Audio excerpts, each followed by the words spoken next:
Assalamualaikum warahmatullahi wabarakatuh. Saya Ahmad Thohirul Arifin. Pada konten kali ini saya akan menyajikan tips kesuksesan dalam berorganisasi yang akan disampaikan oleh Al-Ustadz Sohibul Kahfi. Dan bagi Anda yang belum subscribe, silahkan tekan tombol subscribe-nya karena subscribe itu gampang dan gratis, dan Anda akan mendapatkan video-video yang bermanfaat lainnya. Langsung saja, bagaimana tips kesuksesan dalam berorganisasi? Dengarkan setelah yang satu ini.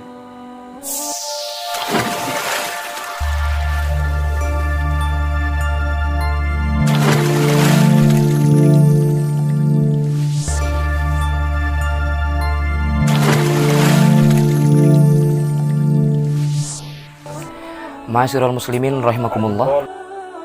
Untuk kalian semua yang kali ini sedang memperjuangkan diri mengabdi dalam sebuah organisasi, kali ini saya akan membahas satu bait, di mana satu bait ini merupakan rumus sebuah kesuksesan daripada organisasi tersebut.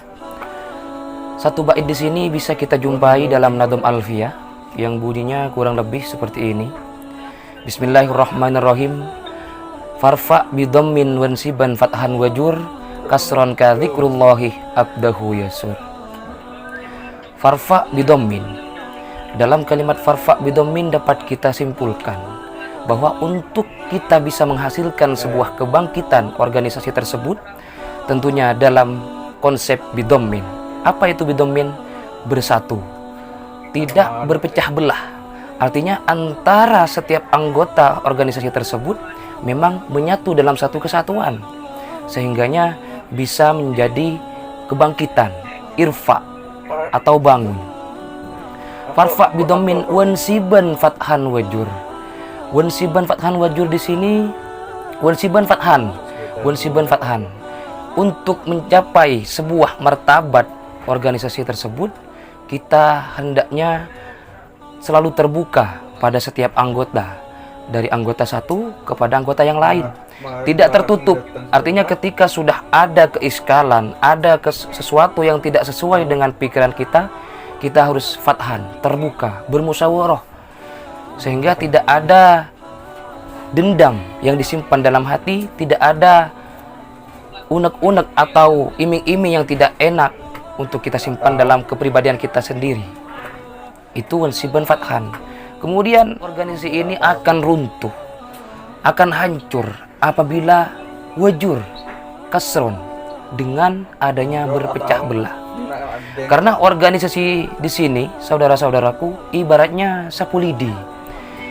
Bagaimana kita ketahui lidi tersebut bisa kita gunakan apabila bersatu. Jika lidi tersebut hanya kita gunakan satu persatu, maka tidak akan berguna sebagaimana mestinya. Sapu lidi tersebut bisa kita gunakan apabila sudah menyatu semuanya, baru bisa kita gunakan.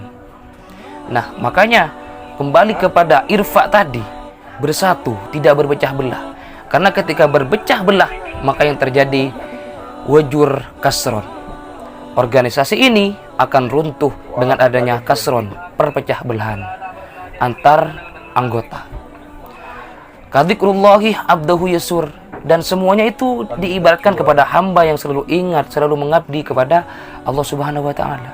Artinya perjuangan kalian semua, pengabdian kalian semua dalam organisasi, mari kita niatkan kepada lillahi ta'ala. Sehingga ketika niat kita sudah tata dengan baik lillahi ta'ala, insya Allah yasur, Allah akan memberikan kemudahan, Allah akan memberikan jalan kepada kita yang mengabdikan diri kepada organisasi. Sebaliknya, apabila kita mengabdi kepada organisasi hanya untuk ingin sesuatu, ada maunya, maka sebaliknya Allah akan menutup jalan atau memberikan kesulitan kepada kita untuk melakukan sesuatu yang tidak diinginkan. Nah, dalam sebuah organisasi tersebut, sebetulnya kita harus ingat kepada pengorbanan Nabi Ibrahim kepada Nabi Ismail. Nabi Ibrahim berani mengorbankan putranya Nabi Ismail untuk mendekatkan diri kepada Allah. Nah, demikian juga dengan kita yang sedang melaksanakan organisasi. Maksimalkan pengabdian kalian. Korbankan apa yang kalian miliki, baik tenaga, waktu, dana, materi, semuanya. Selama pengorbanan kalian itu tidak keluar dari syariat Islam, tidak keluar dari ajaran-ajaran atau norma-norma yang sudah ada, keluarkanlah, korbankan selagi kalian masih bisa mengabdi terhadap organisasi tersebut. Jangan pernah mengeluh, tetap bangun walaupun kalian jatuh, tetap bangkit walau sebenarnya kalian itu rapuh. Karena kebaikan yang kalian lakukan itu sebenarnya untuk kalian sendiri. Tidak ada kebaikan yang tidak pernah dinilai. Semuanya akan kembali kepada kita sendiri. Sekian Al-Fakir Sohibul Kahfi. Wassalamualaikum warahmatullahi wabarakatuh.